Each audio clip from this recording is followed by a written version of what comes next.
Si Jacob Klavenhike sa isang YouTuber at isa sa talagang makapigil hiningang channel na nagdo-document ng mga extreme cave exploration nito. Si Clavin kasamang pamangkin nito ay gumapang sa isang napakasikip na kuweba.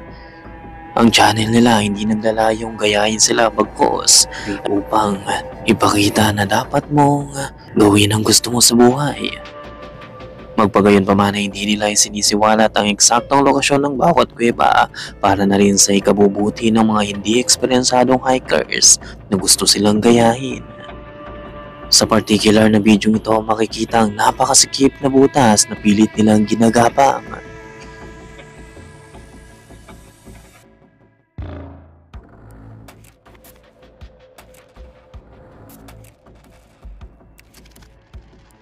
Oh, this is weird. This is a weird spot. So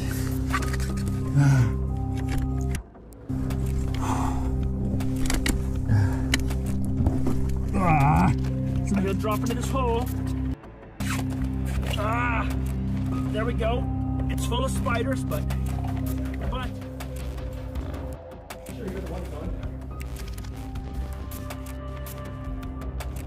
Kahit na masikip ay pilit pa rin itong ginagapang ang napaka-liit na butas ng kuweba.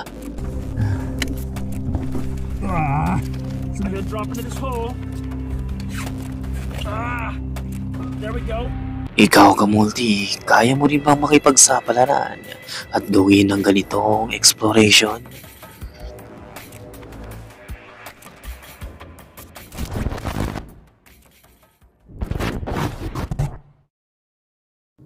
Ito ay mula naman sa TikTok ni Anya Rose.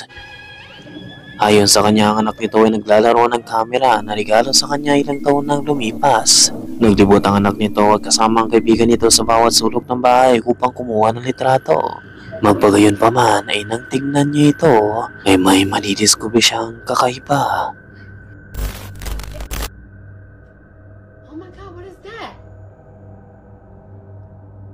Oh my God, what is that?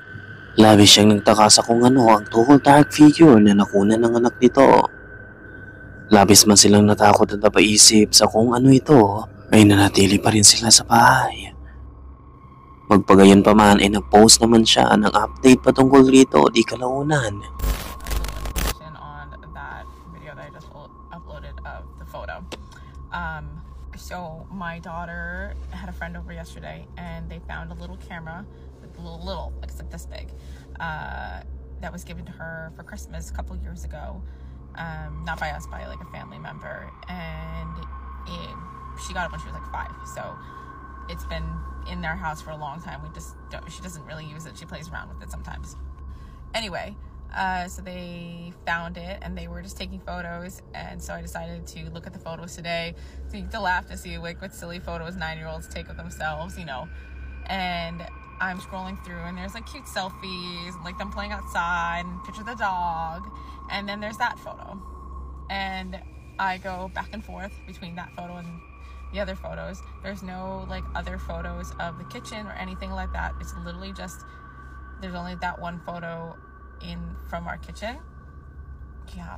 My daughter's at school right now, so I haven't asked her what it could be. Who knows, it could be them playing around, but it looks tall for them. It's short for me. If you compare it in the doorway, it looks like it could be about 5 foot something, but it's, who knows, I'm terrible. I don't really know. I'm just like pulling a number out of my ass. So yeah, fun times. So I'm scrolling, you know, da-da-da, and I'm like, what is that?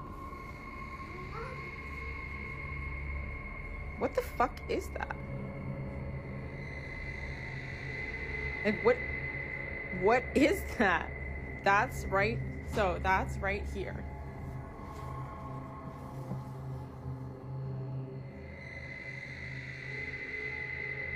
Excuse how like messy that is, but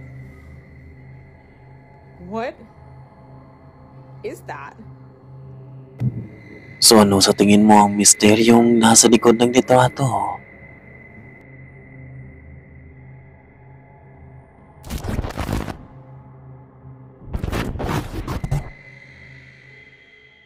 Si Grisel Luna ay isang paranormal investigator na mahigit 8 taon nang nag-e-explore sa mga haunted places.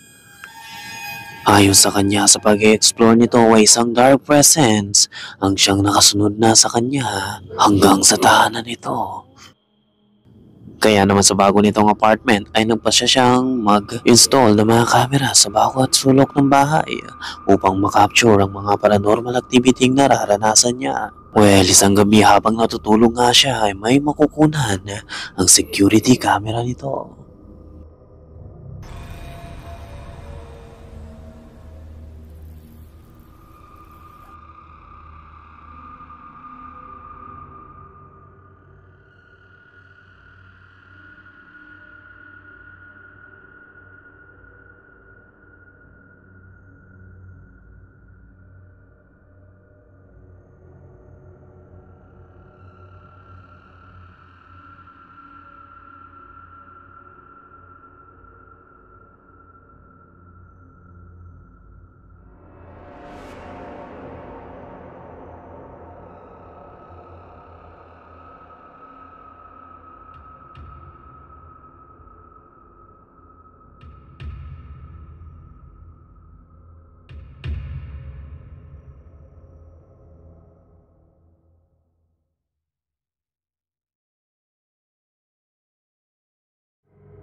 Sa mahimbing nitong pagtulog ay gumalaw ang unan sa tabi nito at di nagtagal ay ang painting naman sa walang gumalaw ng kusa. Dahil rito ay nagising siya sa mga ngalitngit ng painting. Sa sumunod na gabi ay muli na naman siyang nagising. Sa pagkakataong ito ay kinuha na niya ang cellphone at pinuntahan ito sa bathroom. Dito ay makukulan na nga niya ang talagang magbibigay takot sa kanya. Perdón por la facha y por todo, pero eso me lo estaba escuchando. Se me bañó. Vamos a ver de aquí. Ay.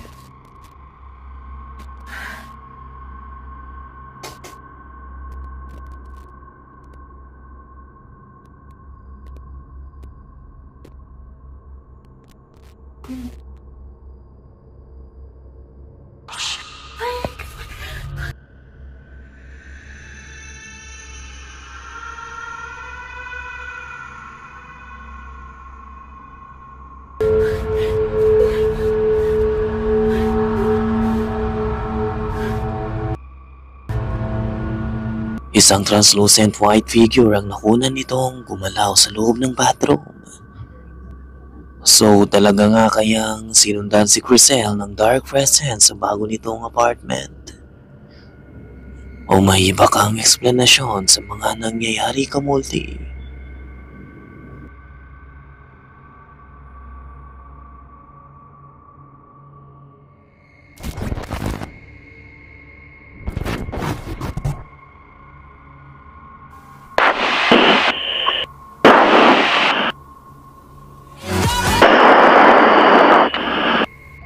Makikita sa footage ang lalaking tila ba nakita si kamatayan na hinahatak ang kaluluwa nito.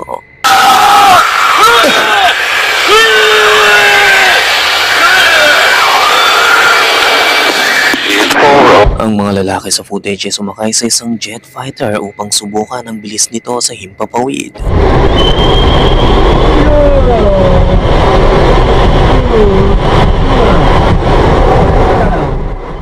Unfortunately ay kung mahina kang nilalang ay ganito ang mangyayari sa iyo.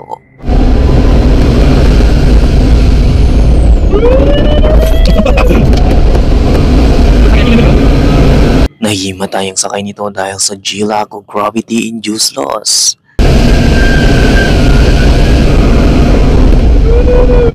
Dulot ito ng mabilis na pag-angat ng jet sa ere na nagiging dahilan ng pagbaba ng dugo sa ibabang bahagi ng katawan, dahilan sa tuluyang pagbawas ng dugo na dumadaloy sa utak.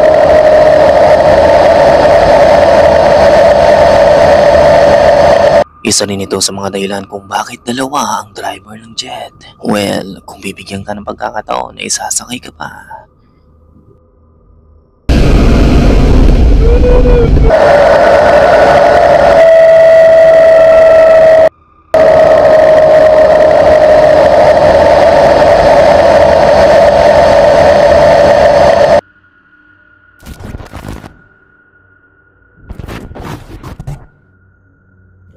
Ang lalaking ito ay nag-post sa TikTok sa mga nakakakilabot na nararanasan nito sa bago niyang bahay. Nagbabaka sakali siyang may makakatulong sa kanya na paalisin ng entiting gumagambala rito. Di umano ay nakakarinig siya ng malalakas na ingay tulad ng malalakas na kalabog at nakapangingilabot na tumatawa sa paligid ng tahanan niya.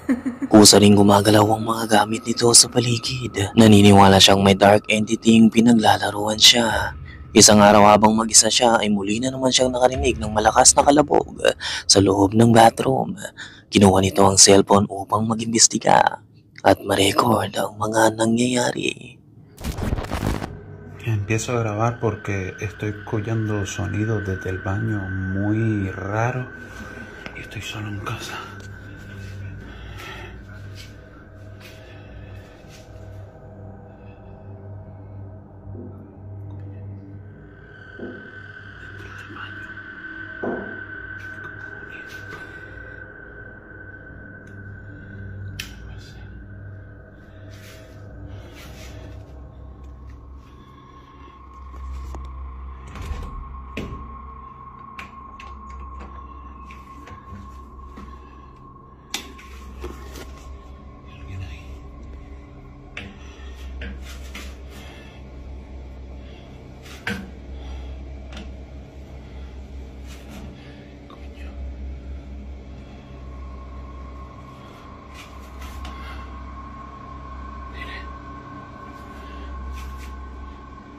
¿Qué coño? Nang marinig nito ang malalakas na kalabog sa loob ng bathroom ay agad niya itong pinuntahan.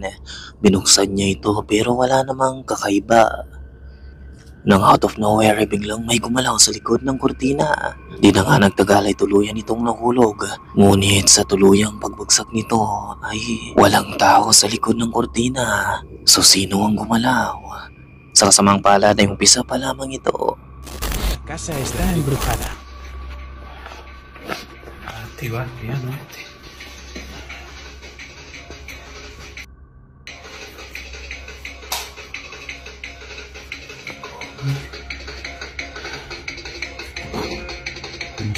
Esto solo, tío.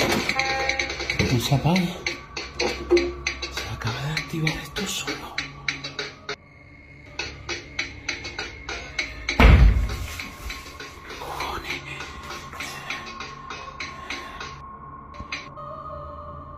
Hola. Acabo de activar la cámara, chico, porque estoy de nuevo que vienen de la habitación. Hola. ¿Qué es lo que quieres? ¿Hay alguien en mi casa? ¿Hay alguna entidad? Hola. Miren, chicos, miren. Hola? Tumunog ng kusang laruan at sa tuwing papatay niya ito, hindi ito namamatay. Hindi lang yan dahil muli ay nakarinig siya ng kalabog. Sa sumunod na clip ay makikita ang pintuan sa harap nito na nagsara ng kusa. At di na nga nagtagal ay sa sumunod pang clip ay muli na naman siya nakarinig ng ingay. Dito naglakas na siya ng loob na muli itong tignan. Señora, estoy grabando porque estoy escuchando otra vez los sonidos. Escuche. ¿Qué cojones? ¡Hostia!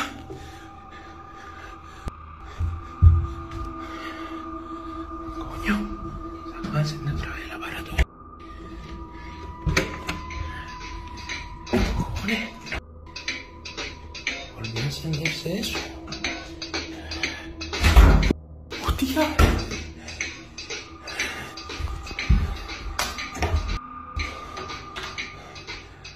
Hola?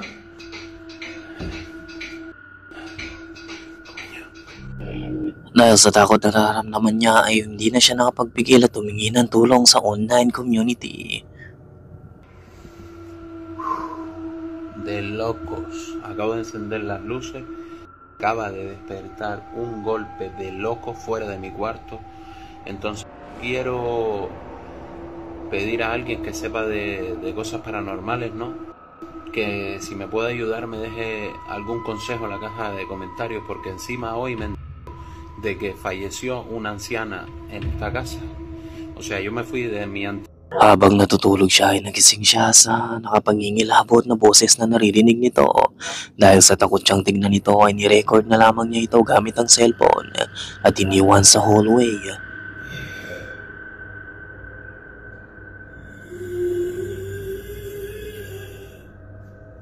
Narecord na nga nito ang nakakakilabot na tunog o boses na nagmumula sa hallway. Dahil dito ay kumbinsido siyang isang itong dark entity at palakas ito ng palakas sa paglipas ng panahon. Hindi pa nagtagala ito naman ang mangyayari kay Francesco. Pagmasdan mong mahigi. Chicos, estoy escuchando ruido súper fuerte y empezamos a grabar. Son las 12 de la noche. Vienen de ahí fuera los ruidos.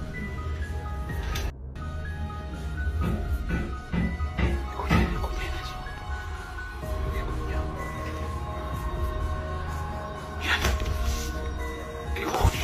Nang muli siya makarinig ng malalakas na ingay na nagmumula sa hallway ay lumabas siya rito.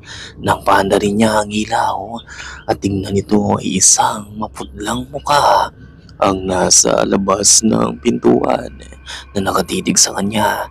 Dahil sa takot ay agad siyang umalis. Dito ay talagang kinalabutan ng mga manonood niya.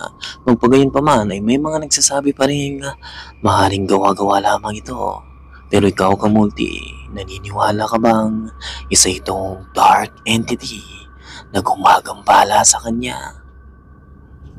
By the way, thank you so much. Mag-like sana kayo at huwag kalimutang mag-subscribe at i-hit ang notification below. Masyadong complicated ang schedule ng mga upload natin mga Kamulti. In that way, mabilis ko kayong manonotify sa mga latest uploads natin. God bless and see you again.